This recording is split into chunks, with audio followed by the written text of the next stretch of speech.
6:31. Calling the Matt Clark here, calling the Economic Development Commission in the session for Monday, November 25th, 6:30 p.m. We will start out with that's called order public participation. We have 4 people online, no one in the audience here. Anybody want to speak public participation? Yeah, I'd like to say something if that's all right. Hi, Jim Marshall, 46 Fisher Hill Road. I just want to speak to and make some comments about the tax stabilization ordinance that I know you guys are set to discuss.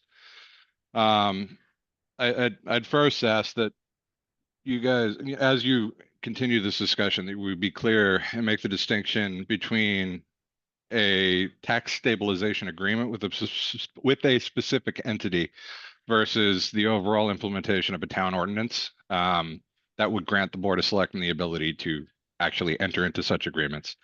To the best of my knowledge, those are they're two different things and distinct things.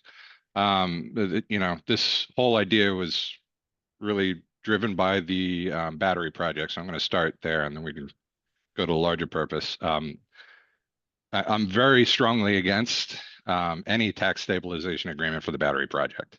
It makes next to no sense. It was handed to us by the siting council. We didn't really have too much opportunity for real say or input. The notice to the town was essentially a courtesy requirement.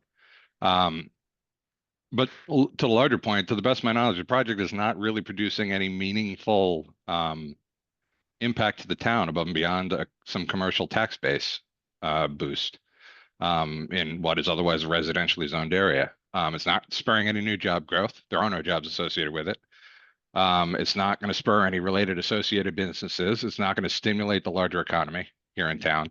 And if anything, based on the concerns expressed by many of the neighbors of the project, it may possibly have a more negative impact to residential home values or the residents that border this project. So I know they're asking for it. The developer has reached out to see if it's possible, but I can't see a good reason why. I know somebody mentioned that it was perceived as an ability because we might be hard pressed to determine the depreciation of the asset over a 20-year period. But in all honesty, if we can't depreciate the asset, we're not really going to be able to assess the asset accurately over 20 years either with all the unknowns related to it. So at least not to a degree where we can confirm that we're not going to be losing revenue over a 20-year period. And I'd wager that because they're asking for it, they're way more adept than we will ever be at gaming this type of an agreement that's going to suit them more than it will us, and that will not result in, and that will ultimately result in some lessening of the tax burden overall for them over the 20-year period, as well as just initially.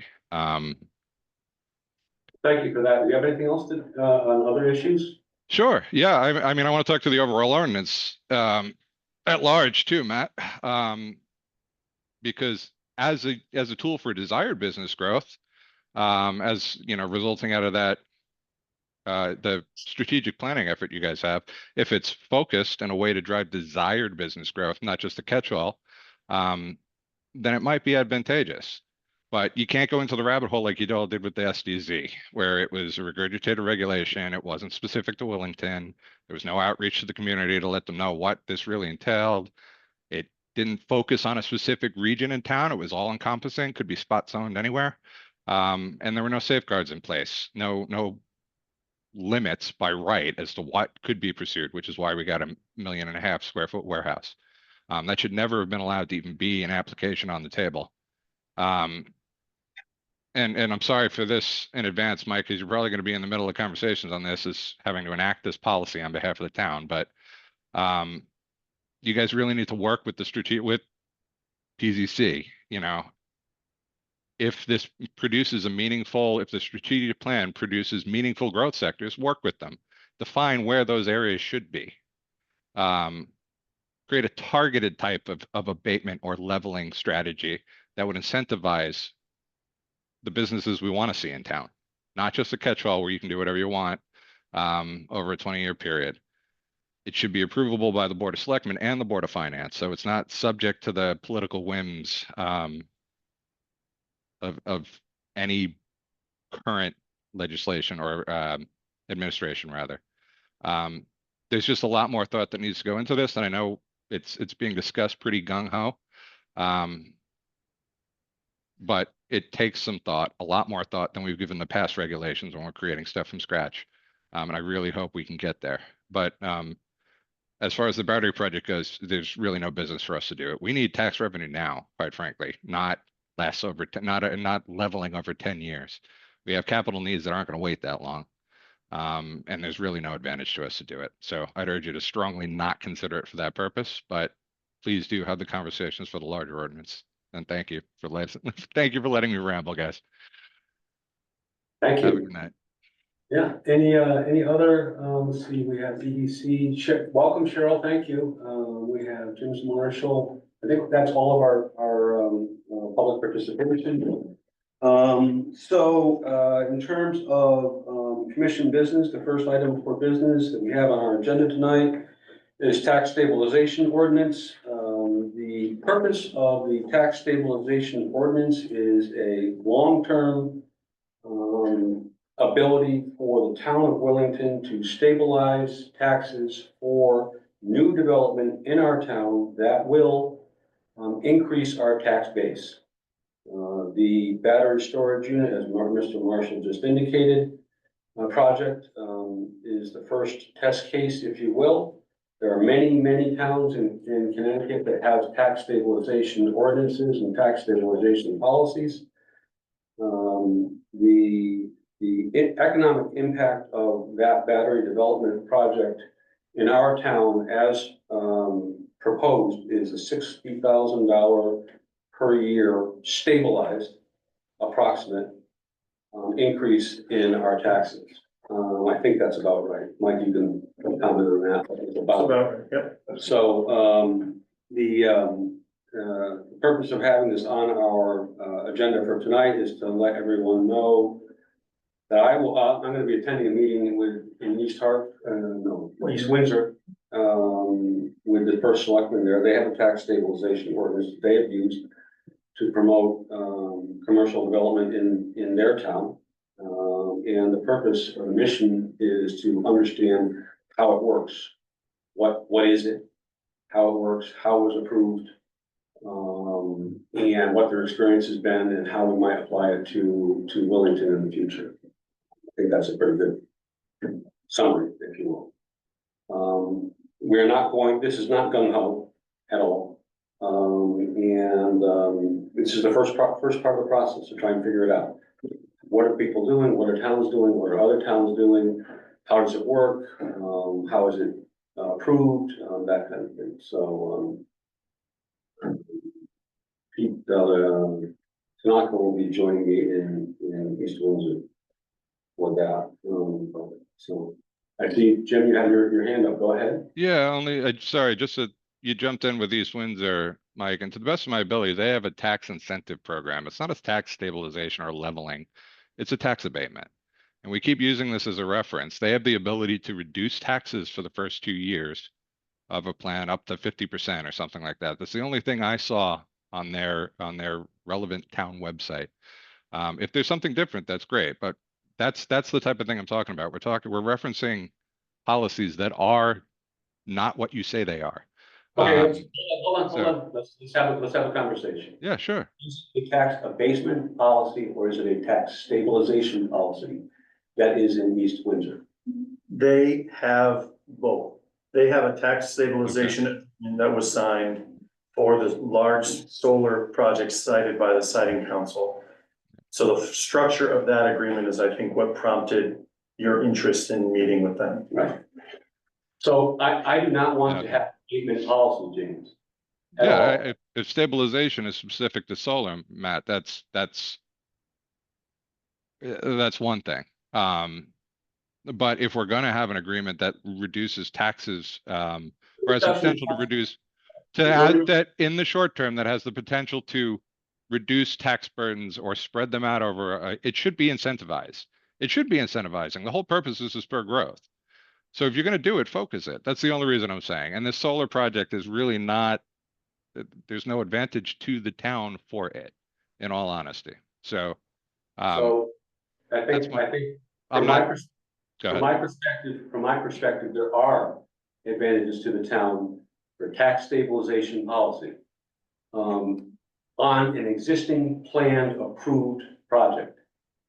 It is, the tax stabilization policy means that the town is open for business. It means that developers of properties, developers that are going to propose development in the town know that we are amenable to it, that we are open to it. It also means that there is something existing that they can point to, or we can point to and say, here's an incentive. It is incentivization. Whether or not there's a specific project immediately that it is going to apply to or not. Yeah, That's like, right. well, that's what I said. I mean, it's really two different conversations. The policy itself has opportunity to be advantageous to the town, and it's great. We should pursue it. But we should make it targeted, quite frankly. But regarding the specific solar project, it's its own entity. That's a specific agreement that really doesn't have much advantage to us. You can have the policy and not grant the battery project an abatement, or a leveling or stabilization. They are two separate things. You got to have the ordinance first, but the ordinance should have a purpose. And just to say it's open-ended, we're going to spur business, that's not targeted for Willington. That is not productive. In my opinion, correct. So it may differ, but the devil's in the details, and open-ended or broad stroke policies are hard to. We're not talking about doing open-ended broad stroke policies. We're at the very beginning stages. Fuzzy, it's all fuzzy. It's to be determined. So, and we're not talking about any abatements. Excellent. At least not yet. So. Well, I appreciate seeing how this goes on. I won't bother you too much about it as you work out the details, but I think the details are very important. And if they're not right for Willington, then, you know, it really matters. So. Thanks. Thanks, guys. Yep. So, tax stabilization. So as I indicated, I'll be meeting in East Windsor with Pete and the first selectman of East Windsor. Nice guy. I talked to him on the phone. Trying to figure out how they did theirs, what the benefits are, and what the process was to move forward. I'll take that back to this group, and we'll discuss it. We'll figure out what we want to do, if anything, and how it will be structured, or at least talk about how it might be done. I'd be really curious to hear some of just the outcomes and what they've experienced with it, the projections, maybe for certain projects in the town where they can rely on this. They don't have to look for a possible outsource of this to make up a downfall next year a little bit or fluctuation. I'm really curious on it. So there Town was, that big to see, you know. I've been working with Jay in East Windsor since like 2019. And there was a change in the statutes which allows towns that have a charter and that have a form of town meeting with the Board of Selectmen to basically enter into these agreements through sort of a different process. Because we don't have a charter here, we don't have the same sort of pathway to get all these agreements done. So they don't need to have an ordinance that says you can have a stabilization agreement, because they meet the criteria in the statute that allows for the stabilization to happen. Right, we don't. We don't. So we need the ordinance and then the agreement. They didn't need the ordinance. They have a tax abatement ordinance that's possible. A lot of towns have them. Tallinn has one. It's like 4 words. It basically says you can have a tax agreement if the town council says you can have one. But East Windsor doesn't have what we're considering, though they have a stabilization agreement. I've got a copy of whatever it's for that massive project. And there are a lot of details in a stabilization agreement that make a lot of sense to include, which is why kind of we started this. So litigation on the assessment is a big component of that. We're basically trying to devalue a laptop, right? Which we all know. And when you purchase a laptop or any type of technology, the value decreases very quickly over time. This is essentially a big piece of technology. And so the concern is not so much on agreeing on the value, but that's part of it. How quickly does it depreciate? And how how do we respond when they swap out individual cells within that battery system? And how do we know how many? And does Kara assume they swap out 5% or 50%? The agreement handles what it's starting at, what it will depreciate to, how we determine what the leveling is. And it also supersedes anything that happens at the state level. This was a big piece of discussing all of this, because if we don't do it and the legislature says tomorrow, like they did done with manufacturing equipment, all green energy type systems are tax exempt, which all manufacturing equipment is. We now have no tax We're revenue. not protected. We're not protected. Oh, we have agreement. An agreement would supersede any change in statute because it's a contract. Yeah. So even if you did nothing but just say, you're gonna pay the same taxes, no change. If the state were to make some of these things tax exempt, which has been on the table several times, we would not lose out on that. So there was a lot of incentive for some of those reasons why East Windsor felt it was important to consider a stabilization. But for the solar project, which they have, which is the largest on the East Coast, it's a stabilization. It is not an abatement. Sorry, Mike, can I just ask a question related to that? Because you're clearly better versed on that specific project. Every example of a tax stabilization ordinance I've seen for a solar or battery storage project, admittedly during my limited research, has riders written in there that if there's any change in the way taxes are done on this type of facility, the agreement then becomes renegotiated null and void. Same thing with damage. If the property goes up in a fire in 5 years, most of those have riders saying that the assessed value of the payment to the town gets depreciated to the same value that it's offline. So if they lost 2 of their 4 containers, they're paying us 50% of the revenue. And that's at the time that it occurs. So that's why I'm very concerned about the details in this. Largely because I think, quite frankly, I can't see a way where they're not asking for it. So it's really becomes, what is the town's overall approach to and stance on taking this, and how hardline it is, and what protections are going to be in that to make it worthwhile to us. So, And those are things that we decided moving forward, not at this point. We're just gathering information. I'm trying to understand what's being done, how it's being done.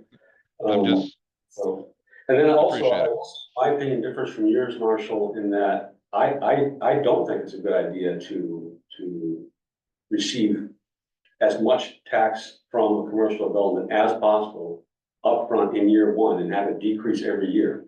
I don't think that's a good financial planning strategy for our town. That's the difference in opinion, just the way it is. So one of the main benefits of tax stabilization, from my perspective, is that the town has a steady stream of income that it can depend on without being depreciated down every single year, which would mean you'll have to raise taxes somewhere else or cut spending. And that's great in isolation, Matt, but the need exists now, which was my only point to that. So it'll exist in year 2, 3, 4, 5, and 6, everywhere as we go along. So. It will, but not to the degree that we seem to be ignoring here. So, but by all means, I thank you for your time, guys. No, who's ignoring, Marshall? What are you talking about? I don't understand. No, I mean, we have significant capital needs that are going to happen over the next 5 years in town, one way or the other. There's like $50 million worth of projects, Matt. But no one's ignoring that, Marshall. Well, we're trying to, and that's my concern from my perspective, from me as an observer and a taxpayer in town. That is what I'm seeing from much of the commentary, particularly by you, Matt, in all honesty. Okay, so now we're getting personal. No. Well, Matt, you're a selectman and on the board here that is going to make recommendations about tax abatements to the town, or tax leveling to the town, which, quite frankly, Matt, if I'm being honest, and I'll say it out loud, you really have no business chairing this committee as a selectman. It's kind of self-serving. You're keying up your own personal policy that you're going to vote on the board of selectmen. I'm not the only one that thinks it. Many people do. It's something that we have a problem. It's not just you. We have a problem across this town about people serving on multiple boards that are self-approving. So it's something we need to consider, but it is a concern. But I will not take up any more of your time tonight. I feel like I've already corrupted your meeting. So I appreciate you taking the time to discuss it. And I look forward to seeing how you guys do more in the future. Thank you. I feel as though you've corrupted our meeting as well, so I volunteer. So thank you for your input. So back to tax stabilization units. I think we've covered that one quite extensively. Does anybody have any closeout comments for that? No? No, Cheryl, do you have any comments on tax stabilization, that you would like to share? Nope. Thank you. Strategic plan, One point though. yeah, go ahead. From a business perspective. Someone wants to come in and make a widget in town. Someone wants to come in and follow the ordinance, and the laws that we have on the books. Make a lot of investment, hire people, pay taxes. They wanna know we're open for business. Yeah. Part of their investment won't create any positive cash flow for, I don't know of any business that's been open 6 weeks that has positive cash flow within the 7 days. You know, It's normally anywhere between 1 and 2 years, once the last brick is laid and the first light's turned on. That's what they're talking about, and from a marketing standpoint, from a development standpoint. And we have to decide whether or not we can live that, with that or not live with that, but that's what it's open for business. Especially if we want to stay with the smaller as opposed to the bigger investors. which means you're gonna have to have multiple hits, Bingo, so. bingo, it's cash flow. So I'll move on to, if there's nothing else on tax stabilization, I will move on to, strategic plan update. I read all the input from the technical memorandums that Ernie did. I thought they were very good. I don't want to go into them in depth in detail. I think we can cover that at our next meeting. I think that, we need to address the financial impact of this, and I think that's the next step in this process.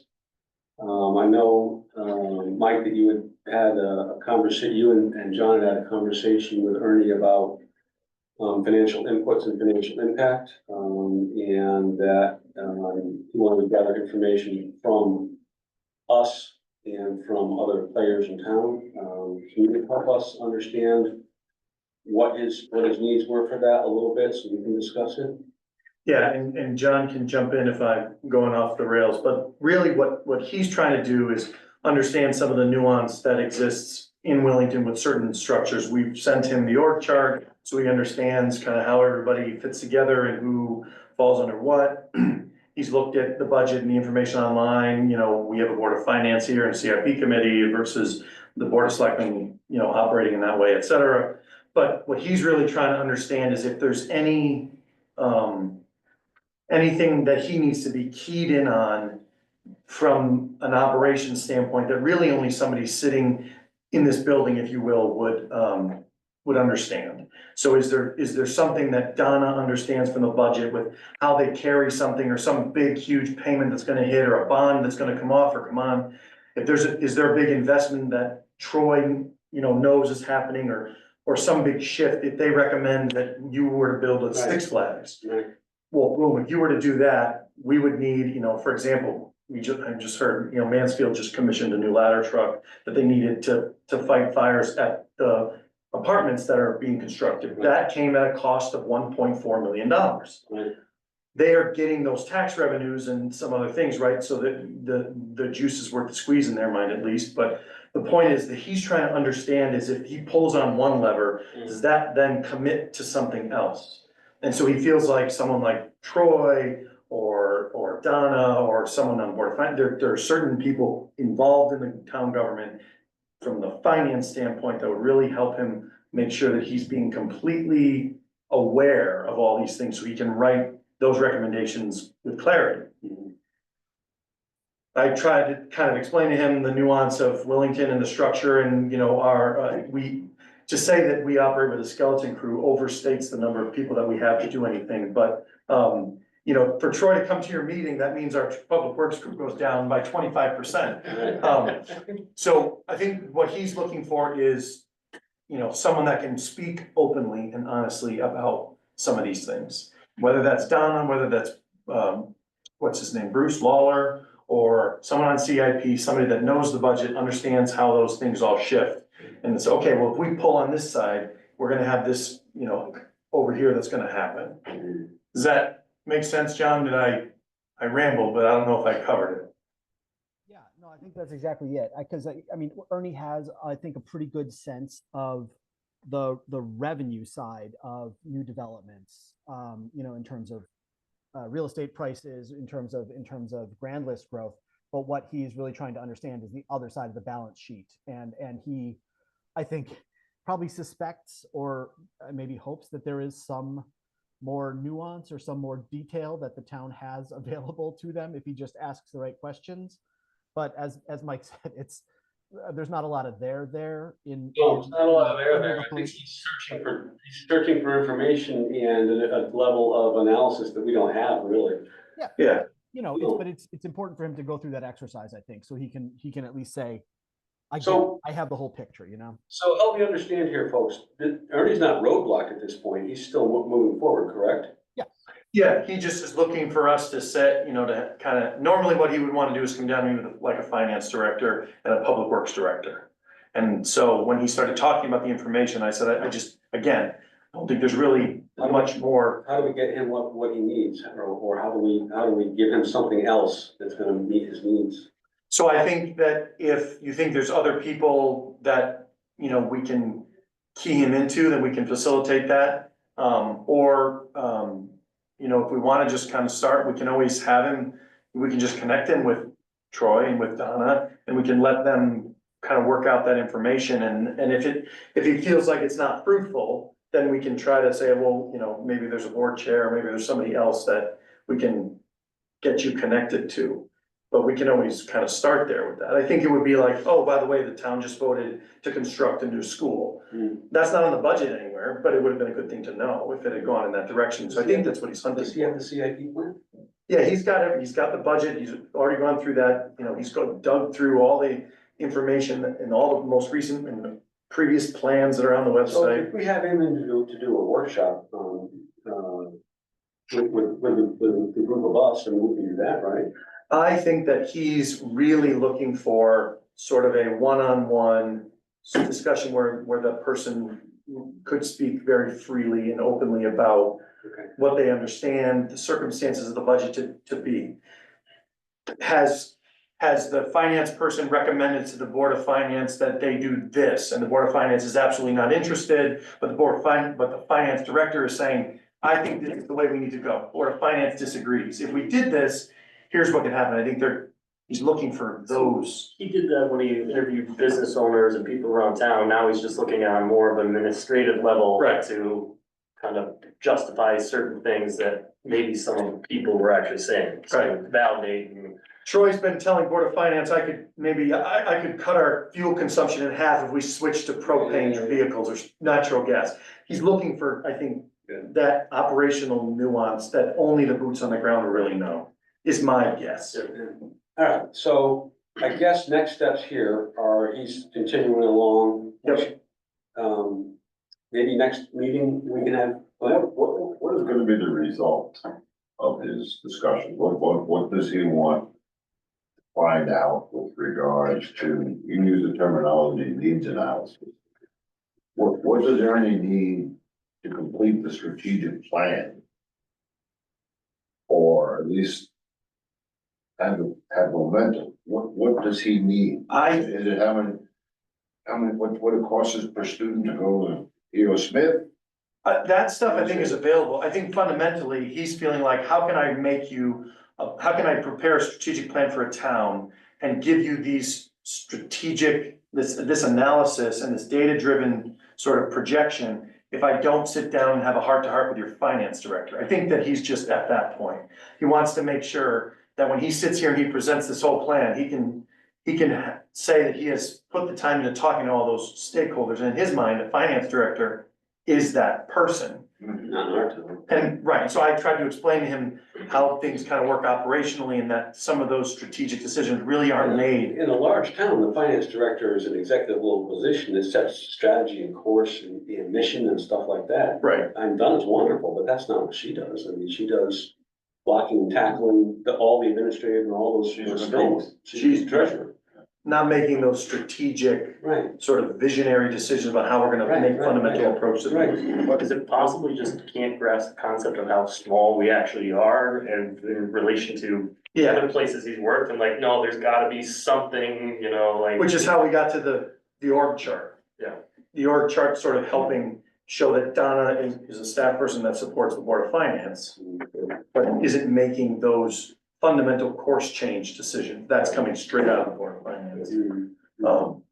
So that was the hope, but, John and I will follow up with him, see if we can drill down further, either affirm what we've talked about and drill down a little bit further. And if he just feels like I can't have a straight face and present this plan until I talk to these people, then we can put him in contact, but, you know, at least we'll be more open. Does he want to identify where the cash, where the tax revenue is going? Or does he want to identify? Well, that's there, because that's in the It budget. sounds like he's looking for pitfalls just to solidify his plan, so that if he presents it, somebody out of the blue doesn't say, oh yeah, well, we do this, then we have this coming up, and something that was hidden that just wasn't known. Returning back to our overall, project here is we have a tax base and we have future years, and we have taxes that are paid in future years, and we have development in future years.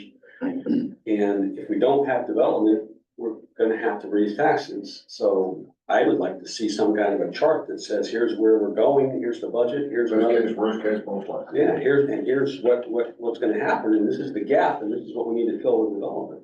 Or not, and then be able to present it to people in Wellington and say, we're gonna develop, here's what happens, with some development, here's what happens. You know, So it's a twofold purpose. One is the technical memorandums with the markets and the possible. which is good. That you can tap into or develop, which we need to identify from a holistic standpoint, et cetera, et cetera. Mhm. And the other road is going down to is financially, this is where you're at with regards to past 5 years, you can go back 10 years. The swing analysis is there, just gotta look at the balance sheet, it's there. Mhm. And if you don't do anything, or if we don't do any of these projects, if you don't make these investments, if you don't find ways to make it a friendly town for business, you're just gonna keep raising the rates of the people who were here for a year, over a year, and then they're gonna leave. Right. Right. Or they're just I not mean, gonna, that's, or they're just not gonna approve it, and everybody will suffer for bingo. it, right? So, anyway. But I mean, it's a two-pronged approach we're taking, right? But I think a workshop would really help. There's some things in that future projection that I think is where he's trying to really dial into, right? You have a CIP plan. I think traditionally, you know, for lack of a better word, they fund less than they fund, I don't know what I'm trying to say.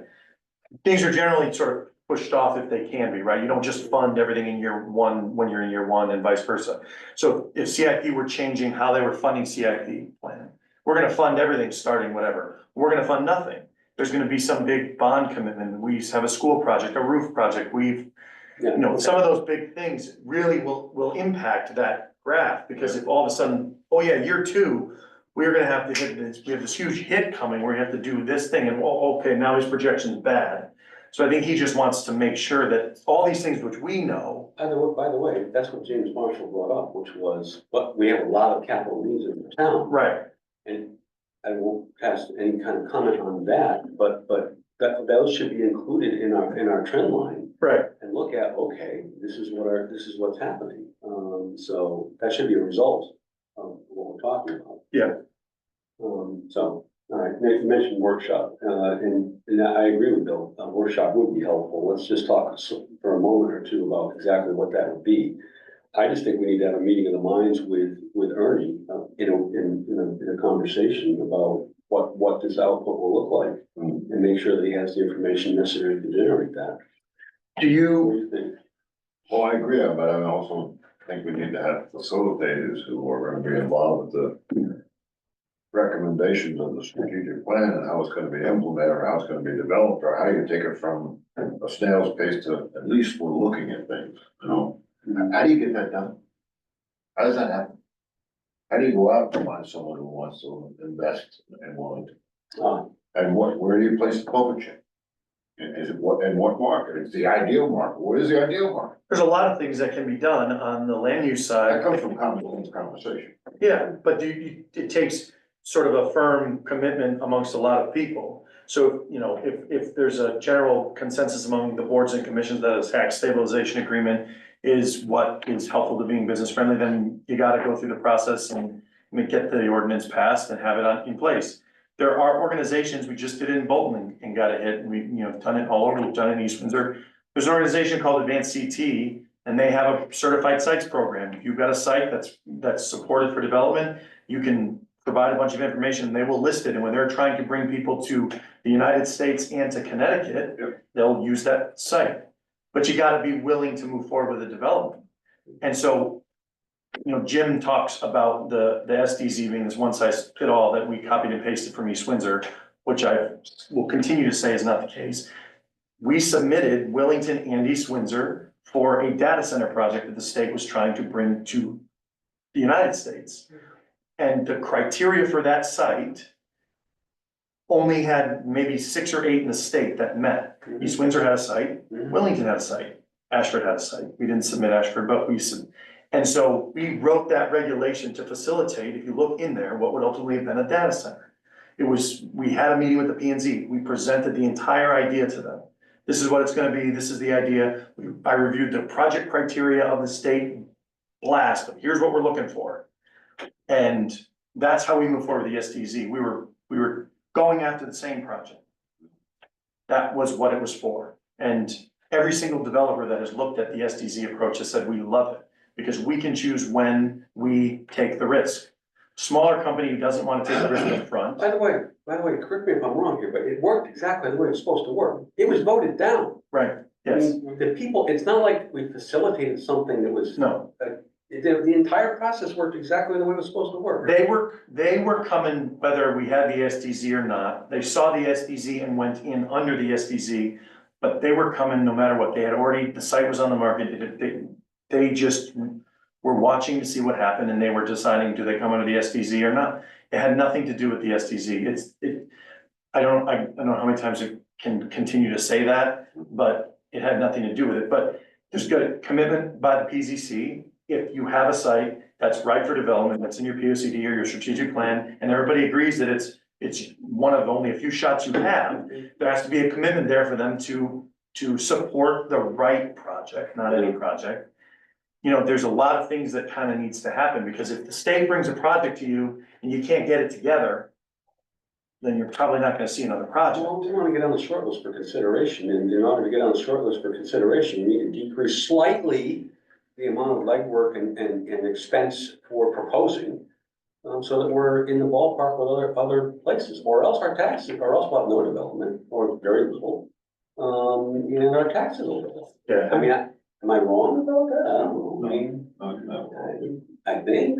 Granted, it's a terrible example because it's not like the sites are gonna happen everywhere, but that SDZ proposal, that warehouse proposal, everything that it cost them hundreds of thousands of dollars to get to the point of a concept plan, which was denied. You know, on top of them paying for the police that we had to hire at the school and all the other stuff that we did. We don't want to relitigate those. No, but I'm saying those are the costs that they had to pay and incur. They sunk several $100,000 into something and walked away with nothing. Right, and it would have been several $100,000 more if we didn't have an STZ. Could have been, yeah, they would have needed a full-blown engineered site plan, and they would have had to have a lot more, but. Did we suffer because we didn't have a full-blown site plan? I don't think so. We don't want to relitigate that whole thing. That wasn't on our agenda. But there is, long story short, there is a certified sites program, and they tell you all the things that they need to know. And they tell you what you need to provide to them, and if you provide all that information and you have the permission of the owner, they will put it into their system. And they're working with large statewide type, Yeah, I get it. they'll bring it in. By the way, there are no, to the best of my knowledge, there are no data centers in Connecticut. I don't know if there was one that was approved, but I don't know if it's been We are constructed. in the information age, and AI has just hit, and we have no data centers in Connecticut. Yeah, I could be misremembering, but I believe that there was going to be one proposed in Waterford near Millstone. Waterford? Okay. Well, near what Millstone would make sense. Yeah, near, Water, energy, everything. in any event, okay, so, workshop, so, and I think what you're saying, Bill, is, you're looking to make sure that our strategic plan has implementation steps in it. Here's what, a prescription of here's what we need to do next. And after that, and after that, and after that, is that correct? We're getting this right? Yeah, I mean, then we get a nice black folder from Ernie and he's gone and got a nice black folder. Right, it's the old thing of the consultant's report is on yourself. Yep. Right. So we want to make sure that we have implementation steps. And I think the best way to, can't say fight, that's the wrong word. The best way to explain why we're looking at a project like this, or considering a project like this, is then you pull out the needs analysis, and it basically says, we're an underfunded business. And if we don't do something about it, you're gonna pay Johnny, Willington resident, more money over the next 5 years, just like you spent more money over the past 10 years in taxes. And do it in a very professional manner, but we've got a choice to do. And we need everybody's participation. So work area 6 is the fiscal impact analysis. Work area 7 is the funding and finance strategy. 8 is the implementation and action plan. So that is part of, it's a series of clear, concise steps designed to assist the town with a seamless transition from the strategic planning process into implementation. Well, we want to be part of that. I just don't want to get a technical memorandum with nice pictures and everything. I like the report. Well, I wanted to have some input from people who want involved. Okay, bro. I mean, I'm not being facetious. No, it's okay. We need to participate interactively in the process of planning the next steps, how we're going to do it, right? That's what you're saying. And I gladly would meet with Ernie and, you know, he's run over East Windsor. I have no problem being with Ernie as he's making his way through the hallways. Yeah. I would love to be by his side. So I think, I mean, this kind of rolls into, if we want to have him at an upcoming meeting to just to talk about where things are and kind of talk through some of this stuff. I mean, the December meeting is December 23rd, which I don't imagine anybody is gonna be coming here 2 days before Christmas. Maybe we can reach out, or if you want to try to find a special meeting date, or I don't understand. Help me, I people just tend to not be available. It's gonna be the Monday before Christmas. And so I just don't want to say, let's have them come to the next meeting, and then it's December 23rd and people aren't available. For our next EDC. Correct. That would be our next meeting. So if we had him attend remotely, just to kind of check in on the status of the plan, and, you know, you guys can talk to him directly about developing the action plan, which is, you know, sort of the last phase. I'm good with Monday the 23rd. Can say I'll be around. So you want to keep it, or do you want to find a special meeting? Cheryl? I'm okay with the 23rd. I don't know that I'll be in Connecticut, but I'd have my laptop with me, so I'm okay with the 23rd. No, thank you, Cheryl. Your dedication is wonderful. Thank you, Cheryl. So, yeah. You can't make the 23rd? No. All right, so, Going to the beach. on the 16th, I have the board of selectmen, and we don't want to push it to another, into January, that would stink. We don't want to do something go on.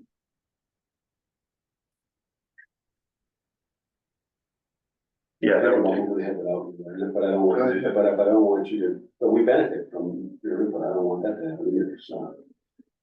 Well, we're leaving to go to the beach on the 25th morning, Christmas morning. And I know. North Carolina, right? Yeah. Wow. We're going down there, we'll do nothing. I didn't get my invite to this. Neither did the kids. The kids are. All right. What about the Well, 30th? Can we push it 1 week after, Mike, or is that like, it has to be before? It doesn't really matter, does it? No, it's a special meeting. You can make it whenever you want. The third, my calendar stops at the 29th, which is a Sunday. That means that's the 30th of December, right? So is the next day, is that New Year's Eve or is that the day before? Yeah, New the Year's? next day is New Year's Eve. The 31st is New Year's Eve, but the 30th is that last Monday in December. Boom, I'll be at the beach. So you leave the 25th? So the 20, but you're not available, or what day are you leaving? 25th, You're not available on the 23rd? I'm gonna pack it. Oh, I'm sorry. I'm diving into My your wife's personal life. I don't- absolutely berserk. That's what I'm saying. I might, I got gonna make it on the it. 23rd, keep it on the 23rd. Sheila, if you can get out of the house for an hour. If I stay out Shoot down of here. here, she might let me go. Keep in mind, the only reason we're going down there. We're gonna ship you a bunch of space bags. She's been taking care of me for a year, I owe her big time. Right. Right, Well, I so mean, we can move it to the 30th, so that Bill can participate as a key person here on why we're doing this. I mean, why don't we move it to the 30th? I'm available on the 30th. You're available on the 30th. Cheryl, you're available on the 30th, right? I am, yes. John and Mike? I might not be. Who the hell needs you anyway? You don't need me for sure. I mean, we could also, yeah, I mean, you could schedule, and if he's available via Zoom, you could do it just via Zoom. Ernie's not gonna come down Can here. you check with Ernie? Yep. Ernie? Yep. So we're gonna tentatively move this thing to the 30th. Do we need a vote to do that? We do need a vote to do that. We need a motion wanna- to vote Tentatively on the 30th or on the 23rd? tentatively on the 30th.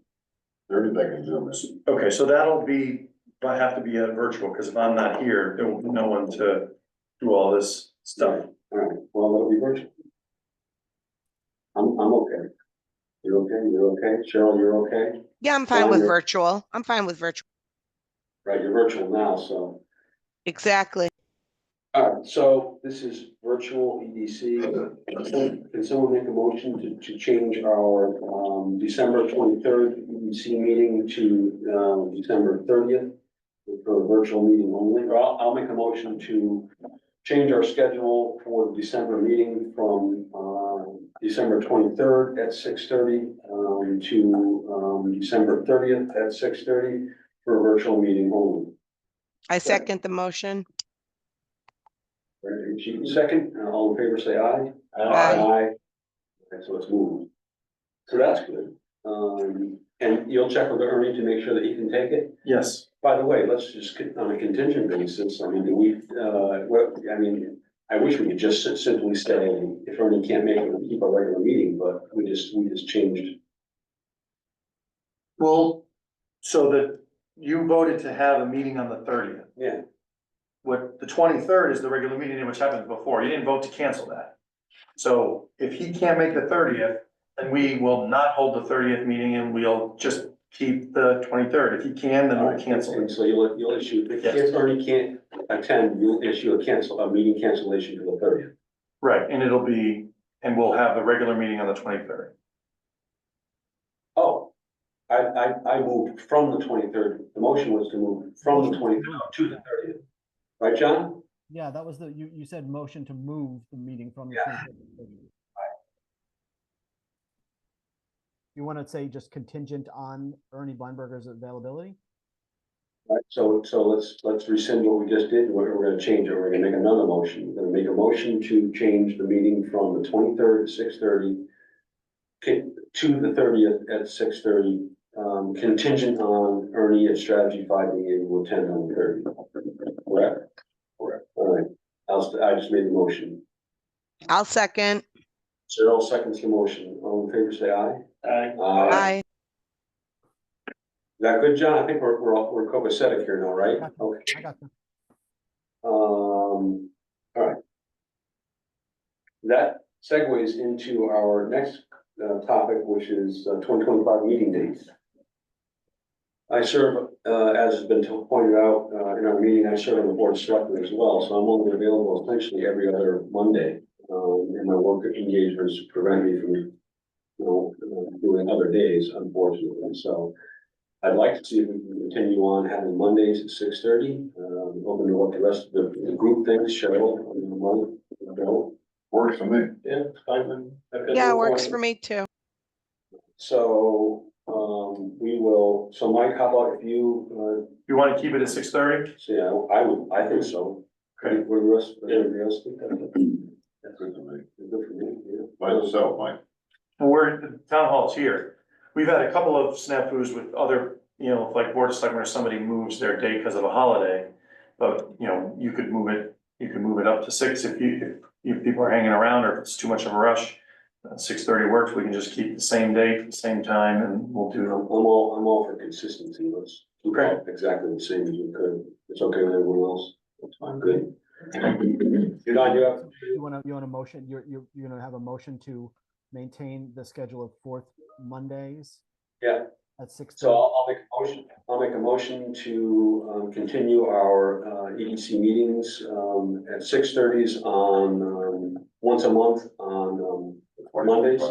Excuse me? For 2025. For 2025, right, so we need a second. I'll second that motion. So Bill Rankin seconds the motion. All those in favor of, and then John, you would, excuse me, Mike, you would develop a schedule and post that. Do we need, so let's just approve that and then we'll approve the actual dates. Is that okay? yeah, so I'm gonna prepare a regular meeting schedule calendar for the fourth Monday at 6:30. The schedule we have now runs through January, so it'll be starting in February. All right. So all in favor, say aye. Aye. Aye. Thank you. Okay. And The next one, Willington, welcome sign location. we've lost. It's in your book. Thank you. Yeah, So we have been unsuccessful in our millions of attempts to try to get the real estate owner for Dollar General to follow up and give us the okay to put that second sign there. So in looking at the right of way, which is a little bit funky in that area because the road's not centered in it.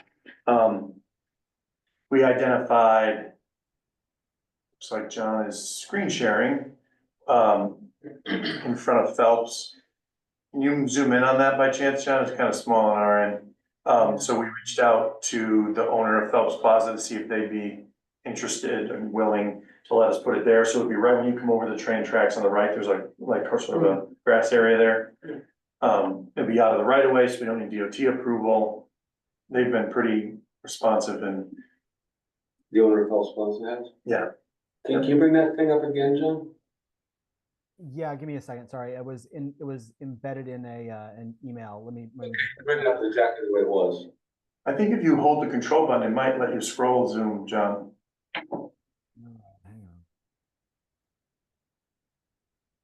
So we just want to get it's the second one installed, the other one's in, obviously, it's there. Had a couple of people stop in and call or whatever, saying that the sign looks good. Yeah, I received a lot of positive feedback when it was installed, but my only question would be, if we put it right, thank you, John. If we put it right next to that building, would that signify to people that that's a town building, or I'm not quite sure how that would work? Yeah, I just literally superimposed this to show, but it's supposed to be, it's closer to the road than the building, it's not really just in front.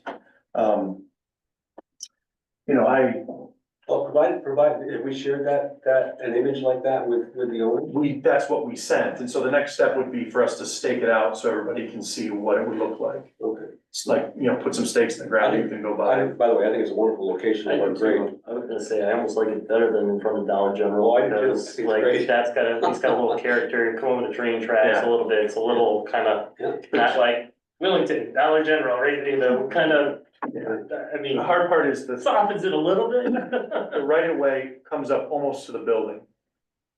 The side of the building facing the road, almost all of that grass is right of way. That means we can put it anywhere in there, is that what you're saying? Well, we could if we got approval from DOT.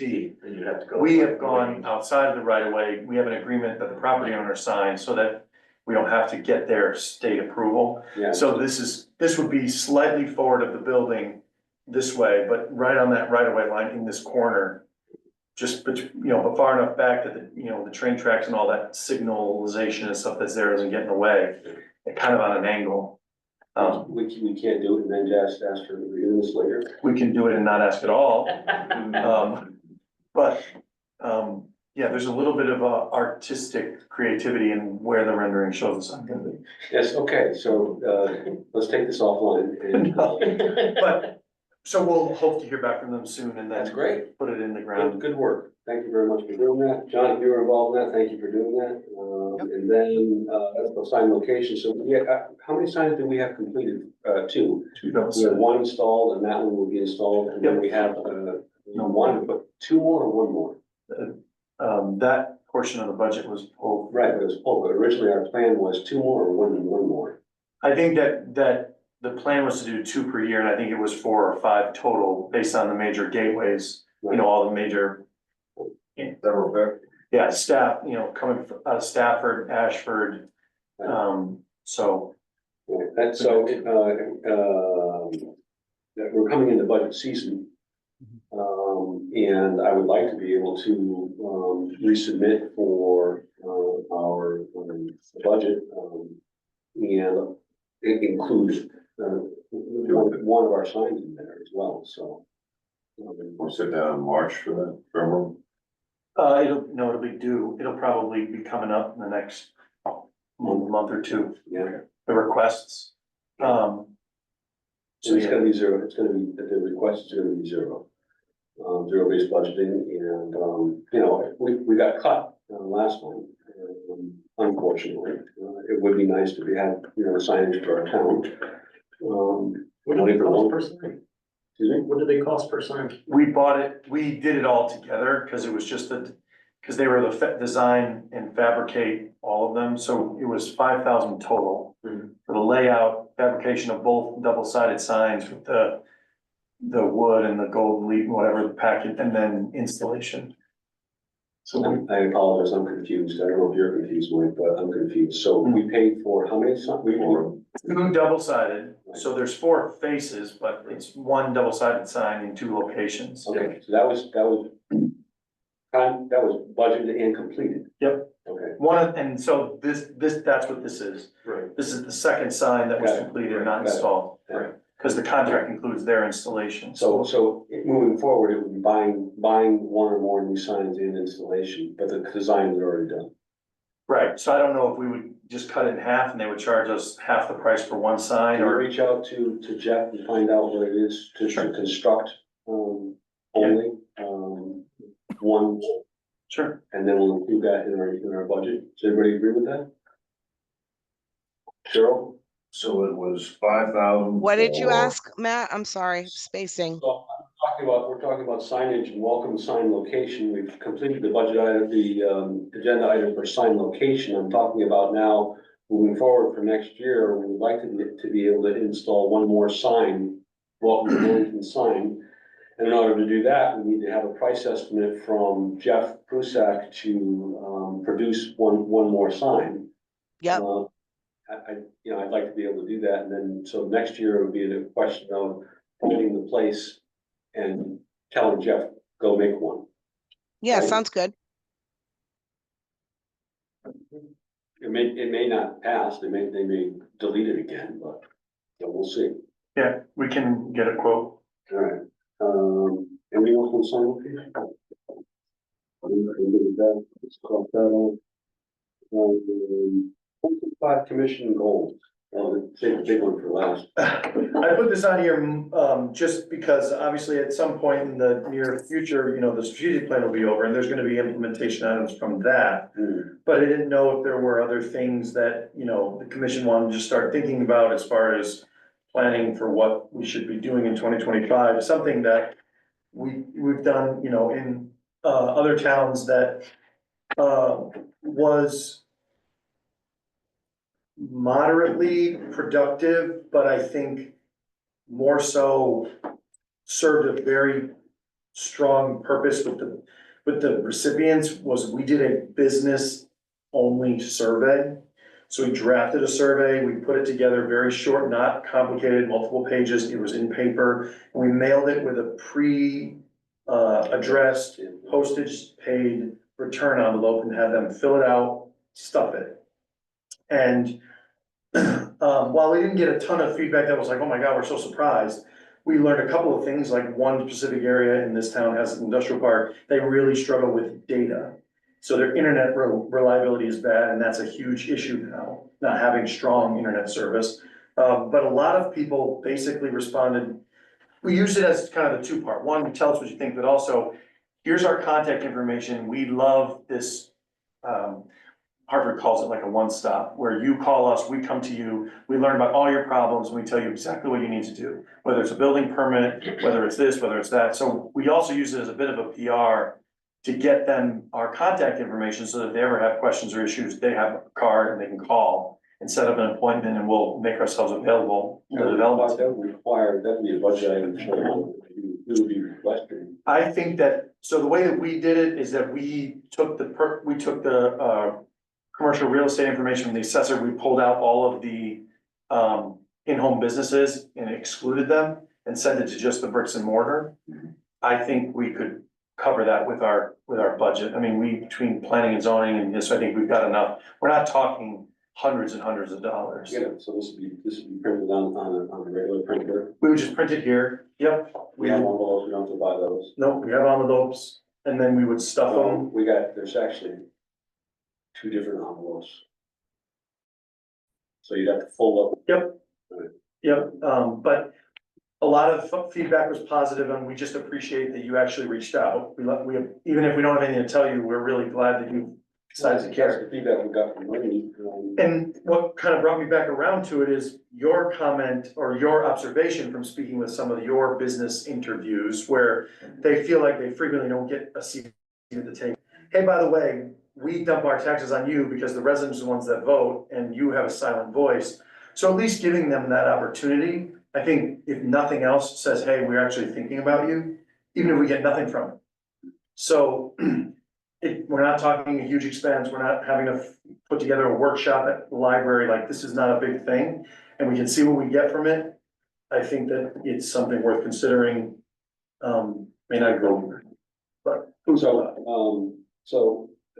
is actually my job. Before I was semi-retired, was survey research. So I'd be willing to help write the survey and stuff. I mean, there's 2 ways of going about this. One, as you said, is, give us your long form answer. Mm-hmm. You can also include a lot of, some closed-ended questions and understand. Which is what we did. Yeah. Tried to make it check boxes and stuff so they could answer very quickly. Yeah. And we sent it to real estate owners and we sent it to tenants. That's what I'm really interested in, is the latent, under the surface needs. I mean, there may be large landowners in Willington who've never heard from us, and don't know the first thing about anything, and they're just sitting on their property waiting for something to happen, unaware that there's stuff happening all around them every day. I don't know, you may know you guys. There's also the other side of that too. There's people that want to do business in town who have actually asked me about, hey, would Willington be receptive of this potential project, or this, and like, what do you think based on what you know? And like, I pulled some information on, like, some questions here and there, like, hey, what are our regulations on this, or what is this? This is something that's kind of out there, but somebody's kind of serious and is just trying to gather some information. And I feel like there's people that want to do things that don't know the correct, or don't know the way to go about it in a productive way, that they feel like they're just gonna get shot down right at the beginning. And don't even want to put it out there because they feel like it's gonna be such a hard no, not gonna be receptive to anything. And How dare you? Right. So I don't know how we can address that and make it seem more approachable to even just inquire. And, To Mike's point, the larger our share of voice, or at least if they know there's someone there that's listening, that could be helpful. So, I mean, The last time we had that was when they had that committee together to find a site for the school. They earmarked, I think, 5 or 6 locations. One of them was mine. I had 36 acres up on 44.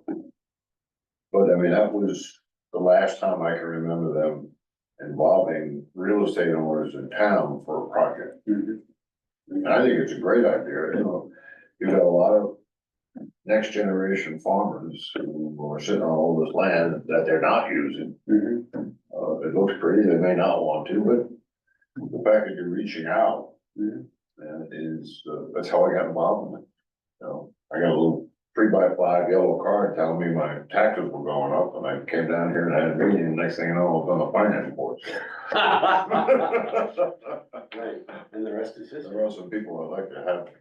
You know, Well, I think it's a okay, great idea. I like it, I think it's great, I don't know whether or not it cost it, that postage would be out of pocket, I mean, so we're talking about land owners and commercial business owners, now we're talking, our end is now increasing quite. Even if we sent out 300 letters, you know, we're not, you know, at the cost of a stamp. That's $150.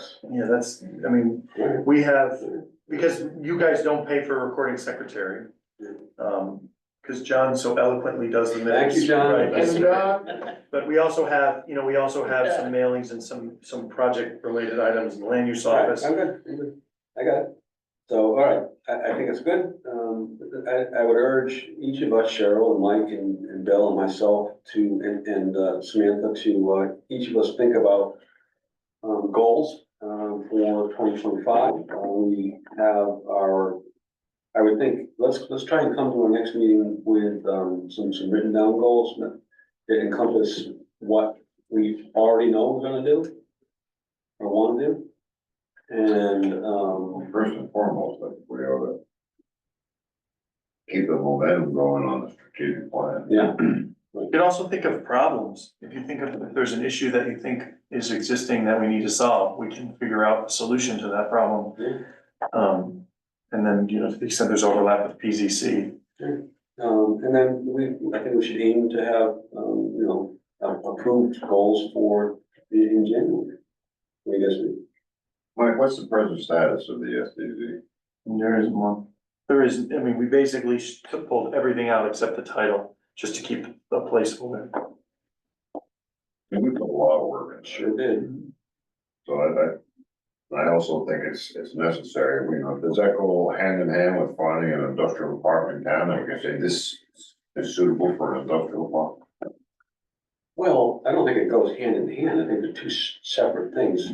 It would make it easier to locate and develop an industrial park in town if we had an STZ or, you know, written into our, PZ. The SDZ was written because Willington has next to no non-residentially zoned land.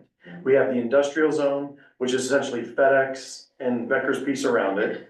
And then we have a little bit on River Road. You know, we really have nothing available. When you talk about available land that's already commercially zoned, the SDZ was written so that you could land it in non-commercially zoned areas if they check those boxes. So that parcel that the warehouse was on is residentially zoned. 100 and something acres on on a state road next to an interchange, zoned residential. Well, that's why I'm bringing it up. Yeah. You're reaching out to these large real estate owners who are sitting on residential owned property or farmland. We're gonna need something like that in order to give them an opportunity to get excited. Or be part of it, you know, the guy's sitting on 100 acres, the guy's sitting on 100 acres. And they can find a project where they can make some money, they're gonna be very motivated to get involved. Well, I mean, unfortunately, the STZ is associated with that huge warehouse and Right. everybody hated it. Exactly. Absolutely hated it. So it's sort of like STZ warehouse, I hate it. Bingo. Exactly. And the STZ works for small development. Mhm. Works for, you know, an 18-acre, you know, So we need to rejuvenate it. We did spend an awful lot of time based on the direction, on the insight that you gave us. You know, I don't know, you know, I talked to a lot of people, well, not a lot, but some people anyway, and, you know, there's a lot of pent up resentment about, you know, how dare you propose, you know, this big, huge development in our town that no one wanted.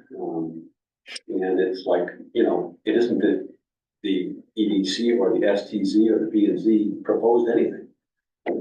It was that there's a need for a large development that's gonna happen somewhere, and they wanted to put it here. Did we set, Mike, did we reach out to these developers, the owners of that? That property was on the market. It was listed. Yeah. So they tied it up, they put it under agreement, and then they started down this pathway. It was, With contingency. yeah, it was on the open market. Look at the battery project that's going in an RE, I'm good with it. going in residential here, so as to what we just said, mostly residential, but this battery project is going right to residential. Everything's residential. I mean, it's not within our purview in EDC to zone Willington, but the other alternative is to set aside, to do a revaluation of Willington and look at where we're gonna have industrial development and zone it. One of the things that Ernie is looking at is the number of acres of each of those zones, but, in my mind, what the underlying zone is part of it, but it's really whether or not the town, the community, and the commissions have the appetite for the development. Right, I described it, and I don't know if it was correctly or not, but it's kind of how I think about it. All of these small towns, whether it's Tolland, Willington, Ashford, Bolton, Mansfield to some degree, although not with the, housing.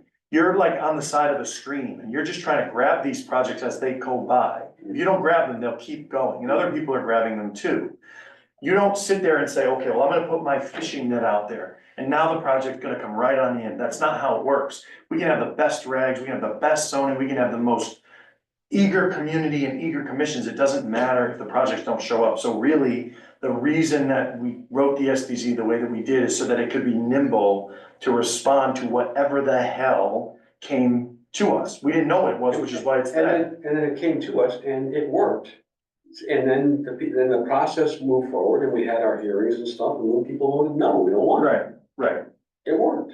But it's just, all of these plans and the intent, all that stuff is really great, but at the end of the day, these corporations, these folks that are not mom and pop coffee shops are analyzing these parcels from hundreds of miles away, looking at access to the interstate, access to jobs, access to New York. And how it's zoned. And that's part of it, but, they're looking at all these other things, and that's what brings them to the area, and then they see the parcel. And now they're asking the conversation, and now they're calling our office and saying, what do you think about X, Y, and Z? But Yeah. it's, Okay. So that, we diverged a little bit from commission goals, but so, I'll work on some, you guys work on some, just try and do 3 goals each. About what we think we want to be doing next year, associate them with past work that we've done. And also with, our finishing up the strategic plan. And where we think we're gonna go, to help to implement that plan. That's a little bit difficult because we don't have the plan completed, but try and think about that. Mhm. Does that make sense to everybody? Cheryl, does that make sense? It does, yes. Okay, I just don't want you to feel like you're left out there. Okay, so other business, energy battery, we talked about, I had written down here, energy battery project. We talked about that a lot earlier in our meeting. and I just wanna note, I did give you all, I don't know if you all saw it, I did include a copy of the responses that the developer provided to the questions that you asked. And, maybe, I'd like to make a motion, maybe John, maybe we can,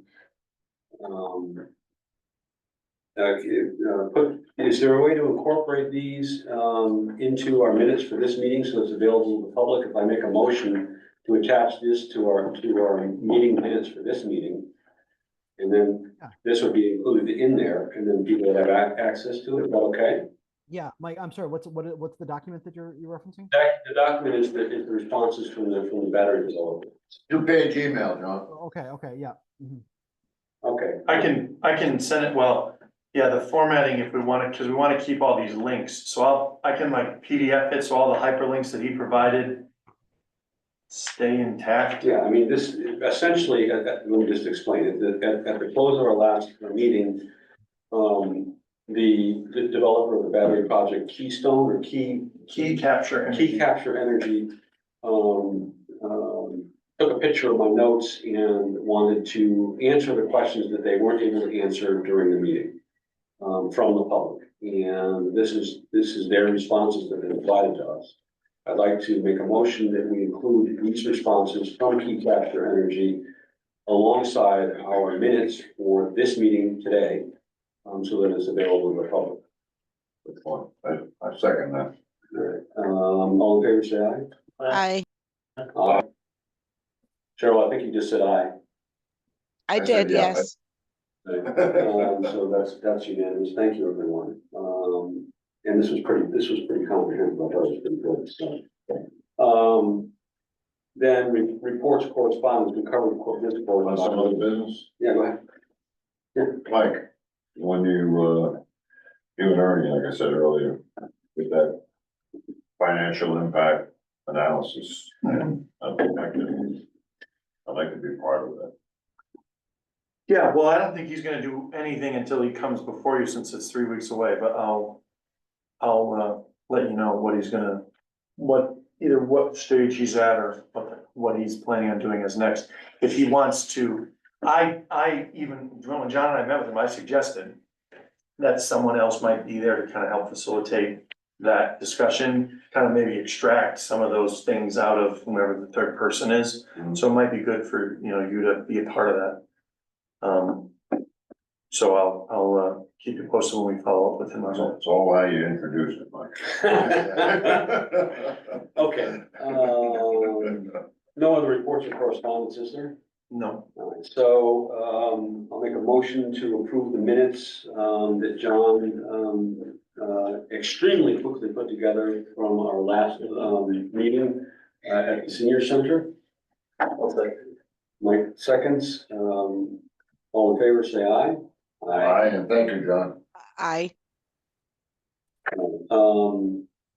Okay, are there any other follow-ups that I'm not aware of having to do with that last meeting? We answered all the questions, we're including this in there. a few people have reached out to our office asking questions and wanting to know more.